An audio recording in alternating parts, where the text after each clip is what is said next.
mpira kwa sababu nimezungumza tu neno moja la uwanja na kwa sababu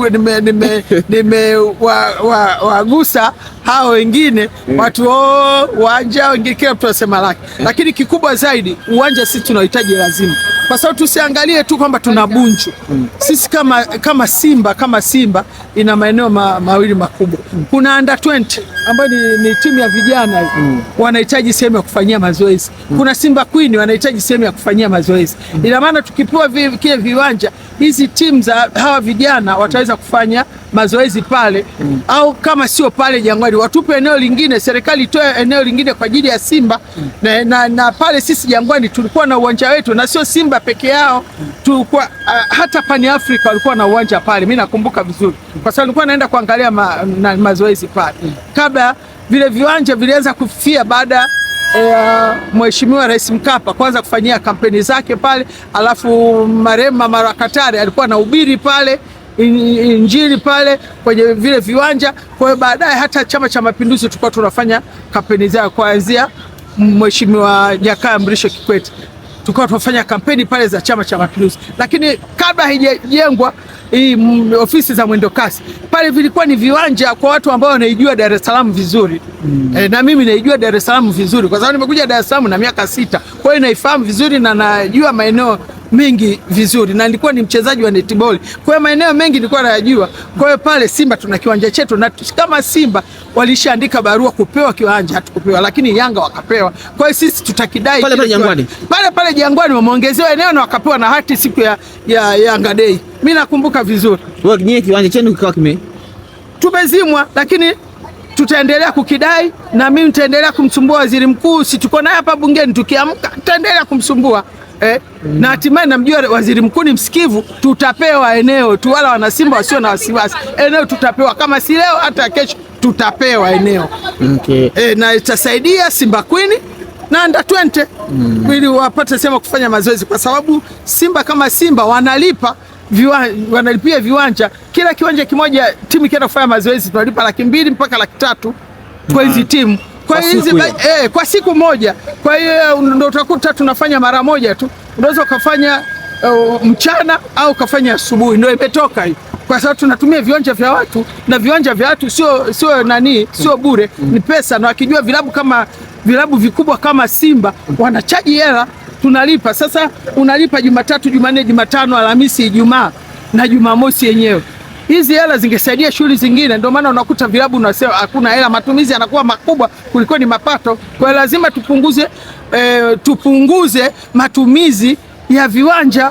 Kama tunaweza kujenga viwanja vingine vikubwa kwa ajili ya AFCON, tutajenga tu kwa AFCON, tutakuwa kwa AFCON. Lakini hivi vilabu ambavyo pia vinafanya vizuri vipewe maeneo ya serikali ili na vyenyewe viweze kujiendesha, kupunguza gharama. Okay. Tukiachana na hiyo issue ya viwanja, Mama Asha umekuwa ni mdau sana wa muziki. Na sasa hivi bungeni uko busy sana. Bunge lina mambo mengi sana. Uko bungeni sana, uko busy sana. Kwa hiyo shughuli zinaweza kuwa sasa ni ngumu sana kwa wasanii. Hapana, shughuli zetu zinaenda kama kawaida kwa sababu watu tumejipanga. Unapoomba shughuli yote umejipanga. Mimi kama kwangu pale tumejipanga vizuri sana.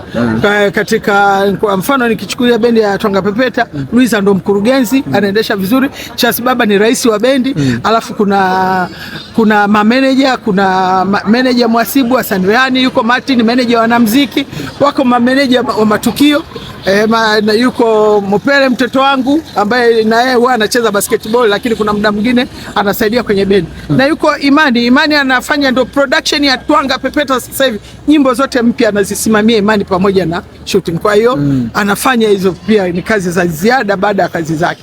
Kwa hiyo mimi hapa kazi yangu ni simu tu. Naendeleaje huko? Mnahitaji nini? Kwa hiyo tungojee, na Twanga Pepeta anategemea kuzindua album yao mpya yenye nyimbo karibuni 12 ambayo itazinduliwa katika ukumbi wa Mlimani City tarehe 7 kuamkia 8 ile sikukuu ya wakulima. Kwa hiyo watu wakae mkao wa kula, tunaendelea. Lakini hakuna kipindi ambacho ulikuwa mbali sana na tasnia kama kipindi hichi, naweza nikasema hivyo? Hapana, niko karibu kabisa. Yaani mimi ukiangalia muziki huko kwenye damu. Siwezi kukaa bila kutafuta habari ya Twanga Pepeta. Yaani ile Twanga Pepeta mimi ndio kama imenifaa. kama mtoto wako kabisa, kama mtoto wangu kabisa, unaona. Na hapa nilipofikia ni Twanga Pepeta imenifanya nimejulikana nchi nzima, kwa hiyo siwezi kuidharau hata siku moja, unaona. Kwa hiyo niko nayo karibu sana na naongea vizuri na wanamuziki, hata wasanii wakiwa kwenye vikao wananishirikisha na wanajua mpaka sasa hivi wanajua ratiba zangu za beti, wanajua ratiba zangu za bunge na wanajua muda gani mama yuko off. Mama kipindi hichi anaingia saa ngapi bungeni, hawanisumbui. Wanajua tukianzia saa 7 kuelekea saa 9, saa 10 mama yuko free. Baada saa hizo wanajua bunge linaisha saa ngapi. Simu zinaanza. Kama hapendi sana kupigia simu, mara nyingi wananitestia. Hawataki kunizubua maskini. Okay. La mwisho, mara mwisho tulizungumza na Mama Asha kuhusiana na hali ya Mkubwa Fella. Karibuni umezungumza ama hivi karibuni? Mimi mara nyingi nazungumza na mke wa Mkubwa Fella, na pia nazungumza na naibu waziri, naibu waziri ambaye ni Mwanaifei. Anafuatilia kwa karibu pia ishu ya Mkubwa Fella, lakini Mkubwa Fella anaendelea vizuri, tunashukuru. Mimi nampigiaga simu mke wake, anaanza mazoezi vizuri na sasa hivi najua ugumu tu ameweza kusimima. Sasa hivi Mkubwa Fella anasimama mwenyewe kabisa, na ninamuona mwenyewe anafanya mazoezi. Kwa hiyo tunachotakiwa tu watu ni kumpa ile support, kuhakikisha kwamba asikwame ile hela ya kufanyia ya kwenda kulipa kwenye mazoezi physiotherapy. Na anahitaji baadhi ya vifaa, sio lazima kila siku aende kule, vingine afanyie nyumbani. Lakini wewe ni mama, Mkubwa Fella labda pia anaweza kawa mpweke kumuona Diamond yuko mbali, kwa sababu Diamond alikuwa ni kama mzee wake, ni kama yani wameishi pamoja kwa muda mrefu. Kilichotokea ulitamani kuzungumza ili Diamond pia nikionana na Diamond mimi nitazungumza naye, nitazungumza naye mambo mengine ya kufuata mitandao. Huyu kasema hivi, sijui nani kalaumu, yeye asimame na Mkubwa Fella kama Mkubwa Fella mwenyewe asikie. Unajua hivi vitu vya mitandao mara nyingi waga vinatukosanisha kabisa, unaona, vinatukosanisha.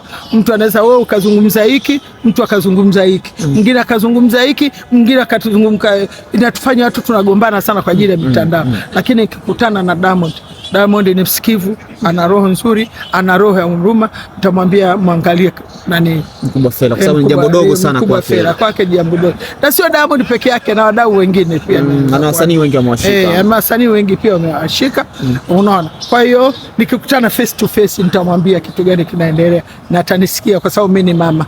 Okay. Labda sasa hivi pia access ya kumuona itakuwa ni rahisi hivyo, maana ilikuwa zamani watu labda wanazuiwa kwa sababu hicho labda ndio kikwazo. Sio kweli. Watu pale mwanzo mgonjwa labda alikuwa na tension kubwa, unajua mtu mwingine akienda kumuona mgonjwa hadi kumuona kwa mazuri, mwingine anaweza kumpiga picha chini mara lakini ukienda kwa Mkubwa Fella unaruhusiwa kuingia. Tena Mkubwa Fella anamisi watu. Anamisi watu. Yaani kitu ambacho anamisi. Mimi nafikiri watu wakienda sana kumuona Mkubwa Fella, kwa sababu mimi nimeongea pia na watu wake wa karibu kama kina Modikei wale wa Yusha family, wakamwambia kitu ambacho anamisi sasa hivi Mkubwa Fella ili akazi ni kutokuwaona watu wake wa karibu. Kwa hiyo watu wake wa karibu wale Mkubwa Fella wakienda kumuona Mkubwa Fella anaweza atasimama tu vizuri na atarecover vizuri zaidi. Asante sana Mashauri, tumezungumza mengi. Asante sana. Lakini Mkubwa Fella anaendelea vizuri, tunashukuru. Mimi nampigiaga simu mke wake, anaanza mazoezi vizuri na sasa hivi najua ugumu tu ameweza kusimima. Sasa hivi ameweza kusimama sasa hivi. Sasa hivi Mkubwa Fella anasimama mwenyewe kabisa, na ninamuona mwenyewe anafanya mazoezi. Kwa hiyo tunachotakiwa tu watu ni kumpa ile support, kuhakikisha kwamba asikwame ile hela ya kufanyia ya kwenda kulipa kwenye mazoezi physiotherapy. Na anahitaji baadhi ya vifaa, sio lazima kila siku aende kule, vingine afanyie nyumbani. Lakini wewe ni mama, Mkubwa Fella labda pia anaweza kawa mpweke kumuona Diamond yuko mbali, kwa sababu Diamond alikuwa ni kama mzee wake, ni kama yani wameishi pamoja kwa muda mrefu. Kilichotokea ulitamani kuzungumza ili Diamond pia nikionana na Diamond mimi nitazungumza naye, nitazungumza naye mambo mengine ya kufuata mitandao. Huyu kasema hivi, sijui nani kalaumu, yeye asimame na Mkubwa Fella kama Mkubwa Fella mwenyewe asikie. Unajua hivi vitu vya mitandao mara nyingi waga vinatukosanisha kabisa, unaona, vinatukosanisha. Mtu anaweza wewe ukazungumza hiki, mtu akazungumza hiki, mwingine akazungumza hiki, mwingine akatuzungumka, inatufanya watu tunagombana sana kwa ajili ya mitandao. Lakini nikikutana na Diamond ni msikivu, ana roho nzuri, ana roho ya huruma. Nitamwambia mwangalie nani Mkubwa Fella, kwa sababu ni jambo dogo sana Mkubwa Fella kwake, jambo dogo. Na sio Diamond peke yake, na wadau wengine pia, na wasanii wengi wamewashika, wasanii wengi pia wamewashika, unaona. Kwa hiyo nikikutana face to face nitamwambia kitu gani kinaendelea, na atanisikia kwa sababu mimi ni mama. Okay. Labda sasa hivi pia access ya kumuona itakuwa ni rahisi hivyo, maana ilikuwa zamani watu labda wanazuiwa kwa sababu hicho labda ndio kilikuwa sio kweli. Watu pale mwanzo mgonjwa labda alikuwa na tension kubwa, unajua mtu mwingine akienda kumuona mgonjwa hadi kumuona kwa mazuri, mwingine anaweza kumpiga picha chini mara lakini ukienda kwa Mkubwa Fella unaruhusiwa kuingia. Tena Mkubwa Fella anamisi watu. Anamisi watu, yaani kitu ambacho anamisi. Mimi nafikiri watu wakienda sana kumuona Mkubwa Fella, kwa sababu mimi nimeongea pia na watu wake wa karibu kama kina Modikei wale wa Yusha family, wakwambia kitu ambacho anamisi sasa hivi Mkubwa Fella ili akae ni kutokuwaona watu wake wa karibu. Kwa hiyo watu wake wa karibu wale Mkubwa Fella wakienda kumuona Mkubwa Fella anaweza atasimama tu vizuri na atarecover vizuri zaidi.